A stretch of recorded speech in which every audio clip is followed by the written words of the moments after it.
నమస్కారం అండి. మనం అనేక రకాల యోగ సాధనా పద్ధతుల్ని ప్రతిరోజు కూడా ప్రాక్టీస్ చేస్తున్నాం. అయినా సరే మన పైన అనేక రకాల ఆలోచనల యొక్క తీవ్రత తగ్గడం లేదు. ధ్యానంలో కొంత సమయం పూర్తయిన తర్వాత ఆలోచనల యొక్క తీవ్రత తగ్గుతున్నట్టుగానే తగ్గి మరలా ఏదో తెలియని ఒక ఆలోచన మైండ్లో క్రియేట్ అవుతుంది. అది మనలో ఒక రకమైన డిస్టర్బెన్స్ని క్రియేట్ చేస్తుంది.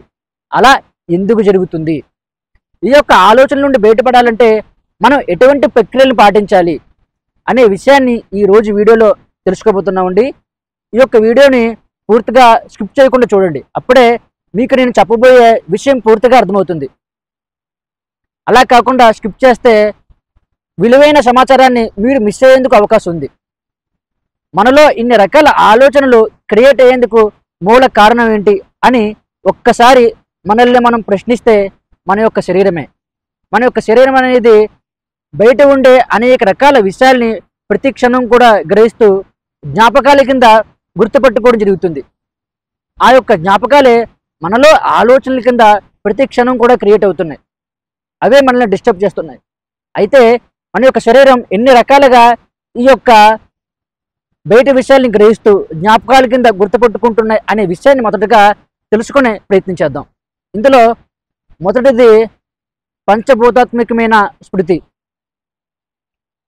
రెండవది పరమాణవ స్మృతి, మూడవది జీవ పరమాణవ స్మృతి, నాలుగవది జన్యు సంబంధ స్మృతి, ఐదవది కర్మ సంబంధ స్మృతి, ఆరవది ఇంద్రియ జ్ఞాన స్మృతి, ఏడవది సచేతన స్మృతి, ఎనిమిదవది అచేతన స్మృతి.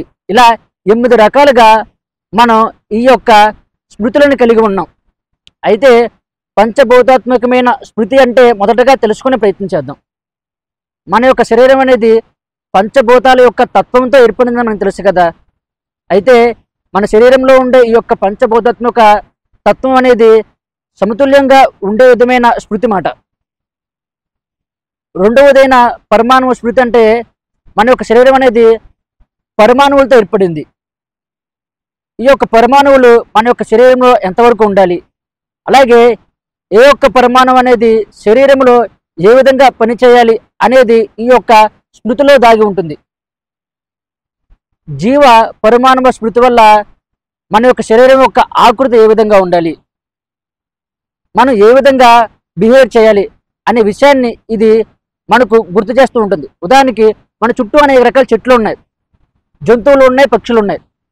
వాటి యొక్క జీవ పరమాణు స్మృతి వల్ల కుక్కలు 4 కాళ్ళతో నేలపై నడవడం, పాము పాకుతూ వెళ్ళడం, పక్షులు గాల్లో ఎగరడం, ఇవన్నీ కూడా వాటి యొక్క జీవ పరమాణు స్మృతి వల్ల జరుగుతుంది. అలాగే మన యొక్క జీవ పరమాణు స్మృతి వల్ల మన యొక్క శరీర ఆకృతి ఈ విధంగా నిర్మించబడి ఉండడం జరిగింది. అలాగే ఈ విధంగా మనం మాట్లాడడం కానీ చేస్తున్న రకరకాల పనులు కానీ అవన్నీ కూడా తద్వారా మనకి సంక్రమించడం జరుగుతుంది. అయితే తర్వాత జన్యు పరమాణవ స్మృతి, ఇది మన యొక్క తాతలు ముత్తాతల నుండి మనకు రావడం జరుగుతుంది. మన యొక్క తాతలకి ఎటువంటి పోలికలు ఉన్నాయో ఆ యొక్క పోలికలు ఈరోజు మన యొక్క ముఖంలో కనిపిస్తాయి. తర్వాత నుండి కర్మ సంబంధమైన స్మృతి, ఇప్పుడు దాకా చెప్పుకున్న స్మృతులన్నీ కూడా మన యొక్క శరీరాన్ని నిర్మించేవి. ఇప్పుడు చెప్పుకునే స్మృతులు మనలో అనేక రకాల ఆలోచనలు క్రియేట్ చేసేందుకు మూల కారణం అవుతాయి. అలాగే జన్యు సంబంధమైన స్మృతి కూడా మనలో ఆలోచనలు క్రియేట్ చేసేందుకు మూలంగా ప్రభావం చూపిస్తుంది. మిగిలినవి కూడా ప్రభావం చూపిస్తాయి వాటి స్థాయిల్లో. అయితే ఈ యొక్క కర్మ సంబంధమైన స్మృతి అంటే మనం బయటన అనేక రకాల పనులు చేస్తూ ఉంటాం. ఆ పనులు చేస్తున్నప్పుడు మనం అనేక రకాల విషయాలు గ్రహిస్తూ ఉంటాం కదా. ఆ గ్రహించిన విషయాలన్నీ కూడా మనలో జ్ఞాపకాల కింద ఉండడం జరుగుతుంది. తర్వాత ఇంద్రియ జ్ఞాన స్మృతి అంటే మన యొక్క కనులు, ముక్కు, నోరు వీటి ద్వారా అనేక రకాల విషయాల్ని ప్రతి క్షణం కూడా మనం గ్రహిస్తున్నాం. ఆ గ్రహిస్తున్నదంతా కూడా మన యొక్క చిత్తంలో నిక్షిప్తమై ఉంటాయి. అవే పదే బయటకు వస్తూ భావోద్వేగంగా మన పైన ప్రభావం చూపించడం జరుగుతుంది. తద్వారా అనేక రకాల ఆలోచనలో ప్రతి క్షణం కూడా మనం సతమతం అవుతూ, బాధపడుతూ, ఆందోళనకు గురవుతూ, ఏదో తెలియని భయంతో, ఆందోళనతో, కోపంతో ప్రతి క్షణం కూడా మనకు తెలియని ఒక మనిషిలా మనం ఉండడం జరుగుతుంది. కాబట్టి ఇది చాలా మనపైన ప్రభావం చూపిస్తుంది. తర్వాత సచేతన స్మృతి అంటే మనకు ఇష్టమైనవి, మనకి ఇష్టమైన ఆహారం కానీ, మనకి ఇష్టమైన ఫోన్ కానీ, మనకి ఇష్టమైన వ్యక్తులు కానీ, లేక మనకి ఇష్టం లేనివి కానీ, ఇవన్నీ కూడా మనకి ఇష్టం లేని అనే ఒక భేదం ఉంది కదా, అక్కడి నుండే వచ్చే స్మృతులు. అచేతన స్మృతి అంటే మనకు తెలియకుండానే కొన్ని యుగాల నుండి, అంటే మనం ఈ యొక్క ప్రపంచం కొన్ని యుగాలుగా ఉంది కదా, అది మన పైన మనకు తెలియకుండానే కొన్ని స్మృతులు మన పైన ప్రభావం చూపించే విధంగా మన పైన ప్రభావం చూపిస్తుంది.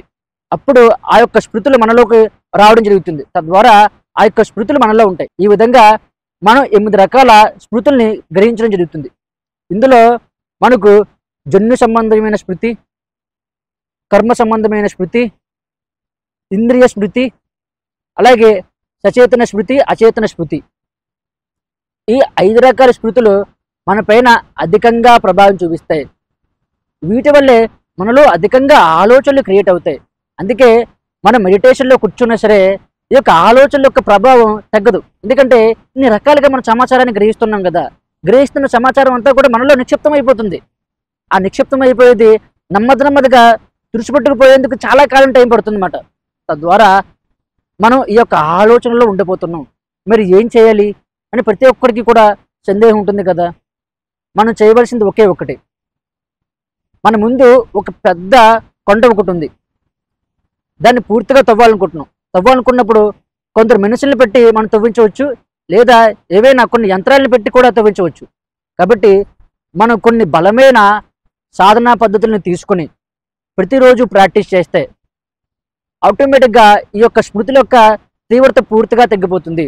ఎలాగైతే ఒక కొండని మనం అనేక రకాల యంత్రాలు పెట్టి తవ్వుతున్నప్పుడు కొన్ని నెలలు పూర్తయిన తర్వాత ఆ కొండ పూర్తిగా కరిగిపోతుంది, ఆ విధంగా. కాబట్టి మనం క్రియాయోగంలో కొన్ని ప్రాణాయామ టెక్నిక్స్, అలాగే ముద్రలు, ఆసనాలు ఉంటాయి. వాటిని ప్రతిరోజు కూడా మనం ప్రాక్టీస్ చేయడం ద్వారా ఈ యొక్క స్మృతుల యొక్క ప్రభావాన్ని పూర్తిగా తగ్గించవచ్చు. కానీ పంచభూతాత్మకమైన స్మృతి, పరమాణు స్మృతి, జీవ పరమాణు స్మృతి, ఇది ఎప్పుడూ అలాగే ఉంటుంది. మిగిలినవి ఉన్నాయి కదా, ఆ యొక్క స్మృతుల్లో చేంజెస్ రావడం మొదలవుతుంది. తద్వారా మనలో నుండి ఏర్పడుతున్న అనేక రకాల ఆలోచనల యొక్క తీవ్రత పూర్తిగా తగ్గి మనసు ప్రశాంతంగా, ఆహ్లాదంగా, ఆనందంగా మారడం జరుగుతుంది. తద్వారా మనం తెలియని ఏదో ఒక అద్భుతమైన స్థితిలో ఉండిపోతాం. ఆ స్థితే సమాధి స్థితి. కాబట్టి దాన్ని మీరు అనుభవపూర్వకంగా పొందవచ్చు. దానికి మీరు చేయవలసింది ఏమీ లేదు. అసలు ఈ యొక్క ఆలోచనలకు మూలం ఏంటి, ఆలోచనలు తగ్గించేందుకు మార్గాలు ఏమున్నాయి అనే విషయాల్ని నెమ్మదిగా తెలుసుకుంటూ ప్రతిరోజు కూడా ప్రాక్టీస్ చేస్తూ వీటి గురించి మనకు వివరించి గురువుల వద్దకు చేరుకోవాలి. అప్పుడు వారు చెప్పే రకరకాల విషయాల ద్వారా, సమాచారం ద్వారా మనం ఈ యొక్క ఆలోచనల నుండి బయటపడగలం. లేకపోతే బయటపడేందుకు మార్గం ఉండదు. కాబట్టి సాధకులు ఈ యొక్క విషయాన్ని గ్రహిస్తారని మనస్ఫూర్తిగా కోరుకుంటున్నాను. నా వద్ద క్రియాయోగ దీక్ష తీసుకున్న ప్రతి ఒక్క సాధకుడికి కూడా ఈ యొక్క ఆలోచనలు ఎలా క్రియేట్ అవుతున్నాయి, ఆలోచనల నుండి ఎలా బయటపడాలి, మనల్ని మనం ఏ విధంగా డెవలప్ చేసుకోవాలి అనే రకరకాల విషయాల్ని బోధించడం జరుగుతుంది. తద్వారా వారు ఆ యొక్క సాధనా పద్ధతుల్ని ప్రతిరోజు కూడా ప్రాక్టీస్ చేస్తూ వారిలో వారు తన్మయానికి గురవడం జరుగుతుంది. తద్వారా ఆనందంతో, ఆహ్లాదంతో ఒక ఉన్నతమైన స్థాయికి చేరుకుంటున్నారు. ఆలోచన రహిత స్థితికి చేరుకుని ఆనందాన్ని ప్రతిక్షణం కూడా అనుభవంలో తెచ్చుకుంటున్నారు. కాబట్టి ఈ యొక్క అవకాశాన్ని మీరు కూడా ఉపయోగించుకోవచ్చు.